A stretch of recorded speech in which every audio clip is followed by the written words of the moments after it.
Hello, Shannon's back. It's been a few weeks since we've had a walkabout, and as you can see, I'm wearing mosquito netting, and I have to tell you, what we've been going through around here, it's been kind of rough. So, in the last 3 weeks, Alberta has received, our region, 300 mils of rain. We're flooded. Last video, we were flooded in the back. We're still flooding. We do have heat now. Everybody's growing though. Look at how green it is. Here's a cherry tomato. Let's go up and up and up and up and up. And look at the tomatoes we're getting. So calendula, herbs. Up there is soon to bloom lemon bergamot. I have been cutting mint, parsley, rosemary, a ton of oregano, basil, sage, and everything is getting froze if I can, or dehydrated mostly. These are ground cherries. See these little critters right under here?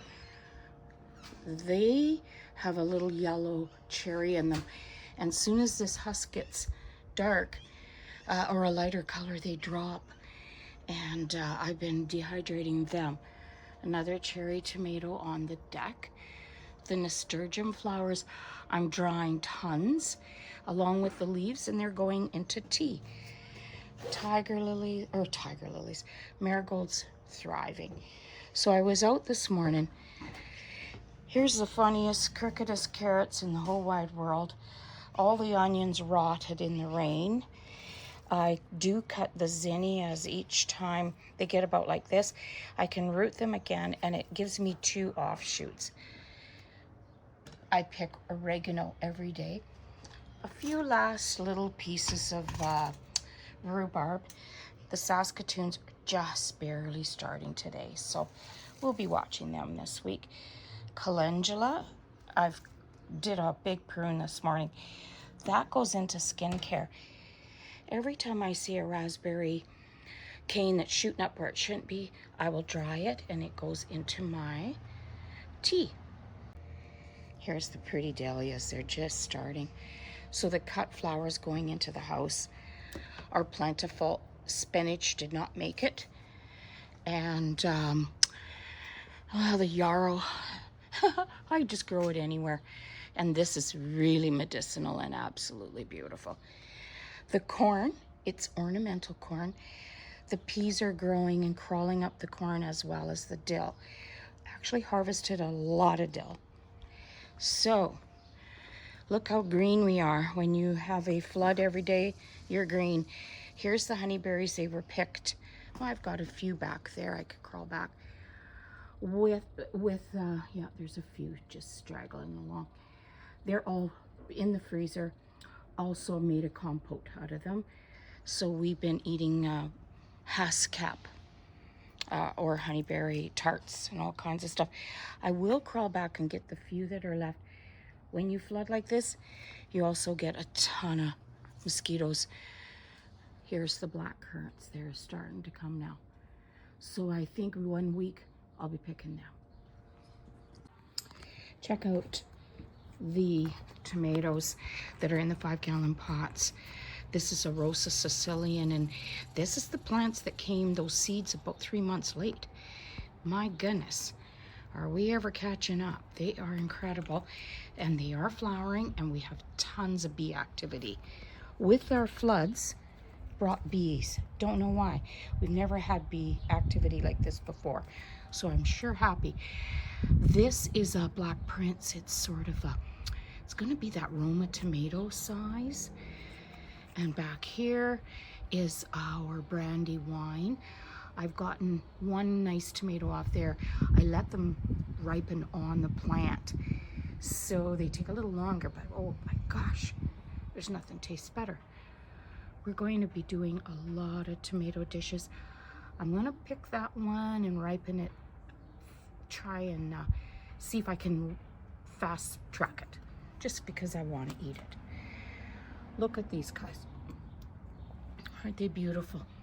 They're tall, tall, tall. I've got them staked, going up. Costaludi is the neatest Italian tomato. I have to show you. They're big, they're red, and they're ruffled. They have ruffled edges, and they're so beautiful on the plate.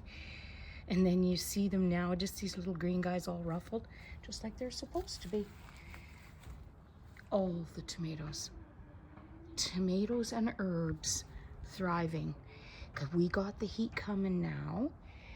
We've had about a week of plus 30, 31 Celsius. So it's getting these guys going. This one is another plum tomato, and it's there. They're just gonna start.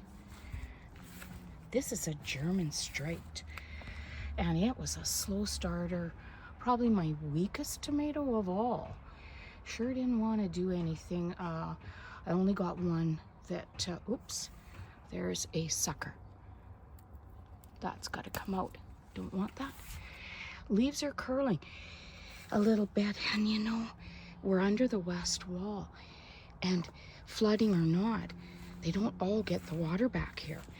They're protected from the soffits up there, so I have to just keep fertilizing them, feeding them. That's a chocolate cherry, and this is called a great white. We're supposed to get a pure white tomato. We have the activity of the bees, and we got the flowers, so we're about to find out. There's our red currants. The red I'll be picking right alongside the black, just about there. It's not quite yet. That they're really good, and we'll do a jelly. Oh boy, zucchinis don't like this weather. Magpies are eating all the radishes, so I kind of give up on that. Here's some of my medicinal yarrow. I'll be drying that, and definitely showing you what I'm gonna do with that in another video.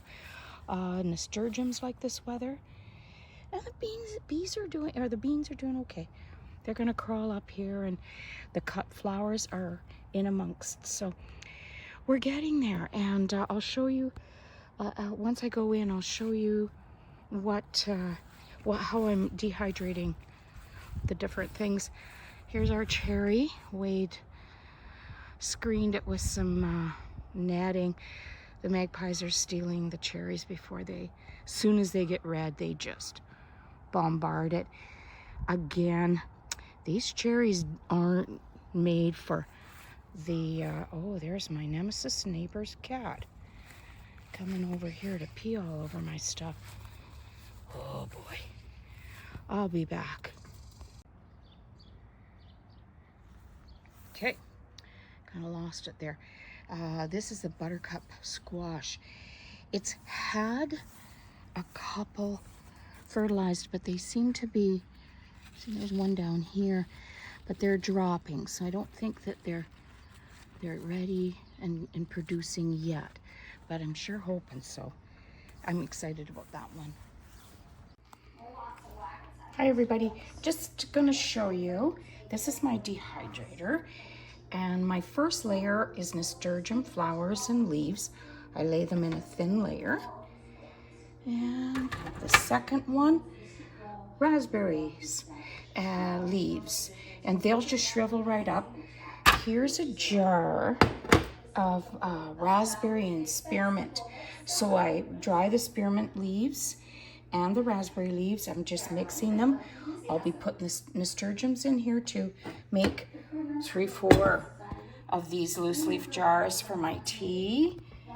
And then for my spice rack, there's that oregano.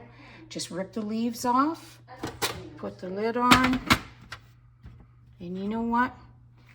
Later this afternoon, everybody's dehydrated and ready to go into the mason jars and be put on the shelf.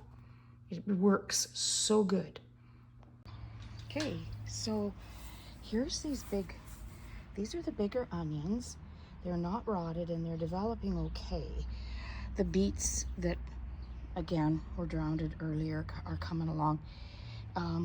A lot of stuff just didn't make it through.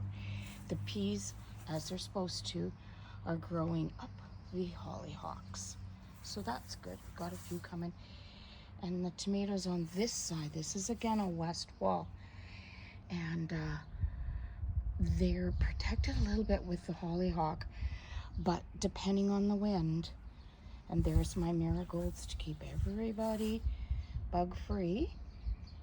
And the flowers, there's just so many. If we can just get to that tomato stage, oh boy, we're gonna be making pasta sauce like there's no tomorrow, and tomato jam. Aren't these marigolds spectacular? That is a variation of that, and they change slightly each year, and I love it.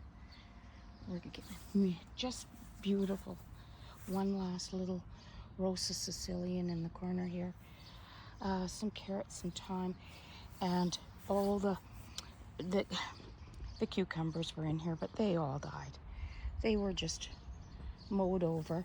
And I told you I was going to plant some potatoes in pots, and there they are, flowering like crazy. So we're going to get something. So thanks for coming along. That's where we're at. We're mid-July now. So we'll see. And everywhere I go, I have to have my mosquito net on. You can't even walk back here.